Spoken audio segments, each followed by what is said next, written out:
আসসালামু আলাইকুম। চলে এলাম নতুন একটি ভিডিও নিয়ে ফেভারিট স্পেশাল রেসিপিতে। আজকে আমি তেহারি রান্না করব, সেটা আপনাদের সাথে শেয়ার করছি। তো তেহারি রান্নাতে আমার যে সকল ইনগ্রিডিয়েন্টস লাগছে, উপকরণ, সেগুলো হলো আমি গরুর মাংস নিয়ে নিয়েছি। আজকে বিফ তেহারি করব। আমি এখানে ছোটো ছোটো টুকরো করে কেটে নিয়েছি।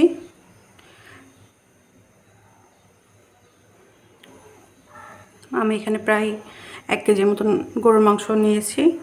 এখানে নিয়েছি আমি মরিচ, কাঁচামরিচ, পেঁয়াজ কুচি, 1 বাটি সরিষার তেল, টক দই, লবণ, আদা বাটা এবং রসুন বাটা। এছাড়াও আমি একটা তেহারির জন্য একটা স্পেশাল মশলা তৈরি করে নেব।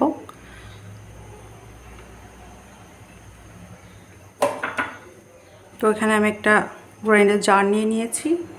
এখানে আমি দিয়ে দিব 2 টুকরা দারচিনি, আমি একটু ভেঙে দিচ্ছি। আর এখানে আমি আরও নিয়ে নিয়েছি 8 থেকে 10টার মতো এলাচ, নিয়েছি 4 থেকে 5 টুকরা লবঙ্গ। এখানে আমি একটা জয়ত্রীর অর্ধেক নিয়েছি। আর এখানে একটা জয়ফল দিয়েছি, ছোটো জয়ফল বলে আমি সম্পূর্ণ দিয়ে দিচ্ছি। আপনাদের যদি বড় জয়ফল থাকে তাহলে সেক্ষেত্রে ভেঙে অর্ধেক করে নেবেন। আমি আরও নিয়ে নিয়েছি কালো গোলমরিচ 15 থেকে 20টার মতো। এগুলো আমি একত্রে ব্লেন্ডারে ব্লেন্ড করে নেব। তো আমি মশলাটা করে নিয়েছি, গুঁড়া করে নিয়েছি। এটা আমি তেহারিতে ব্যবহার করব। তো চলে যাবো আমরা এখন মূল রান্নাতে। চলে এলাম মূল রান্নাতে।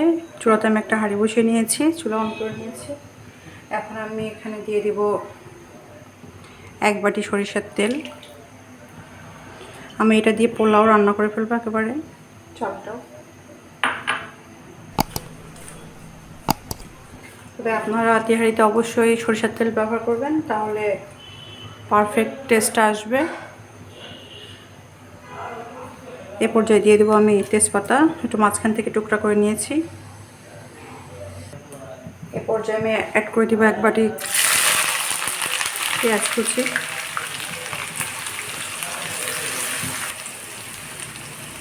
আমি পেঁয়াজ বেশি লাল করব না, পেঁয়াজ থেকে কাঁচা স্মেলটা চলে গেলে আমি এখানে মাংস অ্যাড করে দিচ্ছি। আমি এখানে যে মাংসটা আগে থেকে ধুয়ে পরিষ্কার করে নিয়েছিলাম সেই মাংসটা দিয়ে দিচ্ছি। দিয়ে এটা আমি ভালোভাবে মিশিয়ে নেব। তেলের সাথে একটু ভাজা ভাজা করব।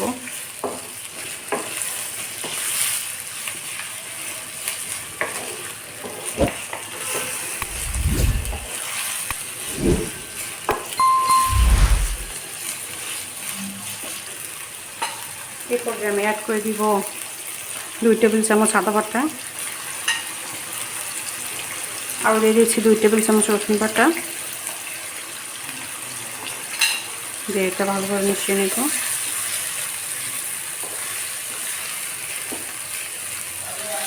আপনারা আপনাদের মাংস অনুযায়ী মশলা অ্যাড করে দিবেন। যদি মাংস বেশি নেন সব কিছু ডাবল দিতে হবে মশলার পরিমাণটাও। এ পর্যায়ে আমি অ্যাড করে দিচ্ছি 2 টেবিল চামচ লবণ। দিয়ে ভালোভাবে মিশিয়ে নেব।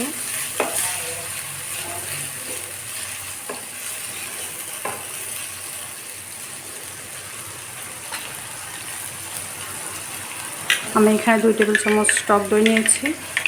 আমি একটু লবণ দিয়ে ভালোভাবে ফেটিয়ে নিয়েছি যাতে পরবর্তীতে দলা বেঁধে না যায়, এই জন্য আপনারাও ফেটিয়ে নেবেন। নিয়ে এটা ভালোভাবে মিশিয়ে নেব।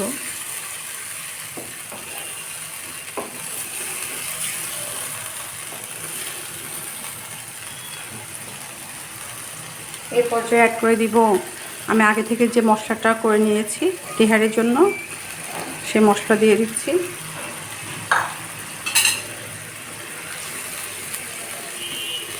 এই অল্প উপকরণ দিয়েই মজাদার তেহারি রান্না করতে পারবেন বাসায়। টেস্টটা অনেক মজা হবে। বাসায় অবশ্যই ট্রাই করবেন, তাহলে আর বাইরে যে দোকানে রেস্টুরেন্ট যে খেতে হবে না, রেস্টুরেন্টের স্বাদ বাসায় পাবেন। এই পর্যায়ে আমি ঢেকে দিচ্ছি।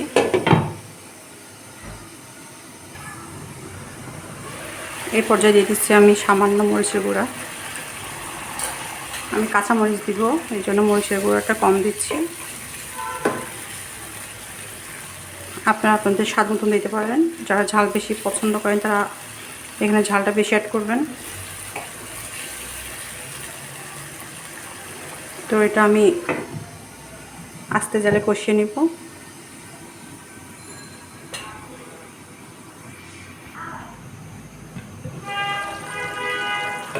দেখুন মাংস থেকে অনেক পানি বের হয়েছে, আমি এখানে কোনো পানি অ্যাড করি নাই। এই পানিতেই কষানো হয়ে যাবে, আমার সিদ্ধও হয়ে যাবে।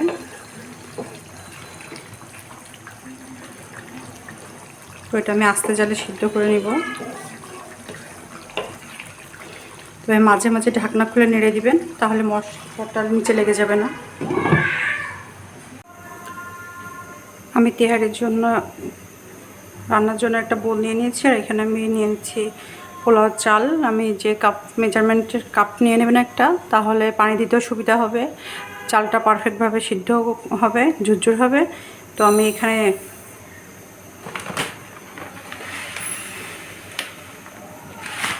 দুই কাপ পোলাও চাল দিয়ে দিচ্ছি, আর এখানে দিয়ে দেব পরিমাণ মতন পানি।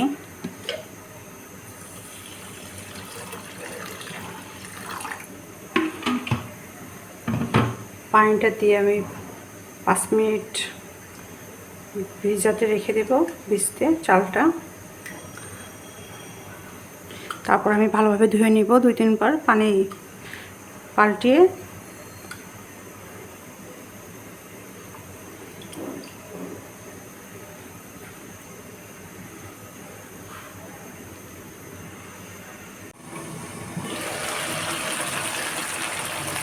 আমার মাংস থেকে তেলটা উঠে এসেছে, মাংসটা ভালোভাবে কুক হয়ে গিয়েছে। আমি এখন এটা উঠিয়ে নেব।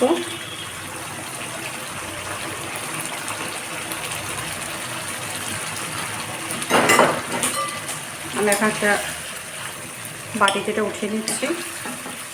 আমি এই হাঁড়িতেই পোলাও চড়ে দেব, পোলাওটা রান্না করে নেব।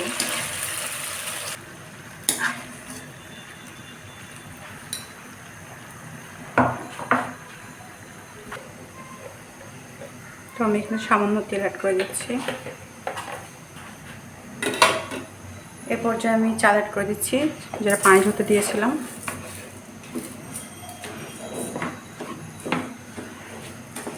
চালটা দিয়ে ভালোভাবে মিশিয়ে নিব। আমি পরবর্তীতে আরও 1 পট চাল অ্যাড করেছি, যে দিয়ে এবার চালটা আমি ভালোভাবে ভেজে নেব। আমি চালটা ভালোভাবে ভেজে নিব।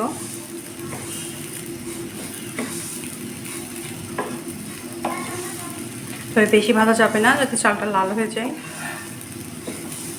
চালটা থেকে পানিটা শুকিয়ে গেলে আমরা এখানে পানি অ্যাড করে দিব।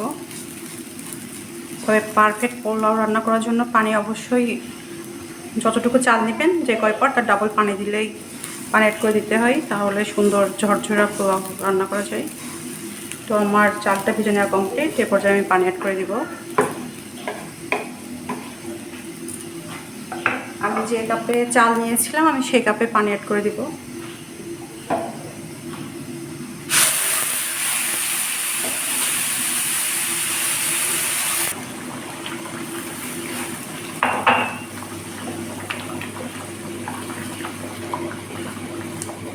এই জন্য পোলাও রান্নার সময় সবসময় একটা কোনো পাত্র ঠিক করে রাখবেন, যেটাতে চাল মেপে নেবেন, সেটাতেই সম পরিমাণ পানি দিবেন। আমি প্রথমে 2 পট চাল নিয়েছিলাম, পরে আবার 1 কাপ নিয়েছিলাম, এই জন্য আমার 3 কাপ চাল, এই জন্য আমি 6 কাপ পানি দিয়ে দিয়েছি।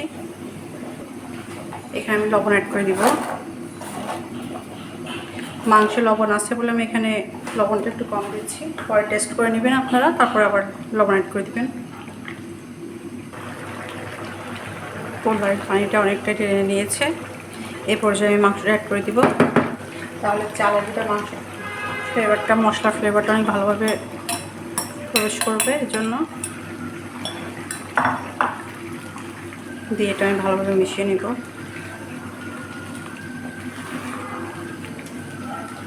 তেহারির কালারটাও সুন্দর আসবে।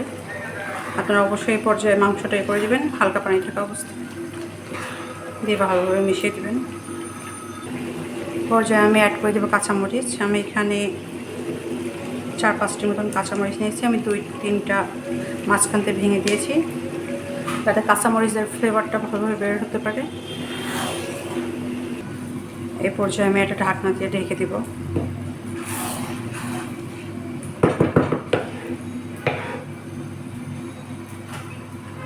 আমি ঢাকনাটা দিয়ে 15 মিনিটের জন্য আস্তে জালে একদম লো ফ্লেমে রেখে দেব।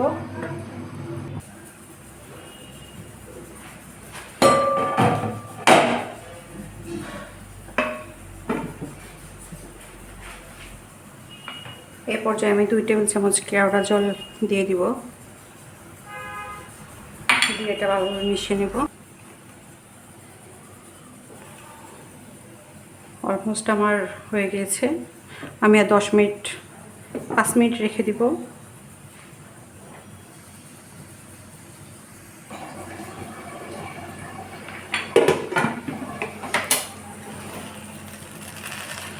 তো আমার মজাদার তেহারি রান্না কমপ্লিট।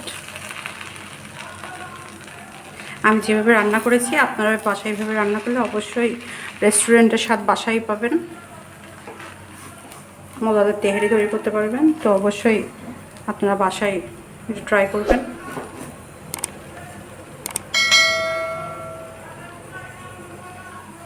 দেখুন আমার চালটাও সুন্দরভাবে সিদ্ধ হয়ে গিয়েছে।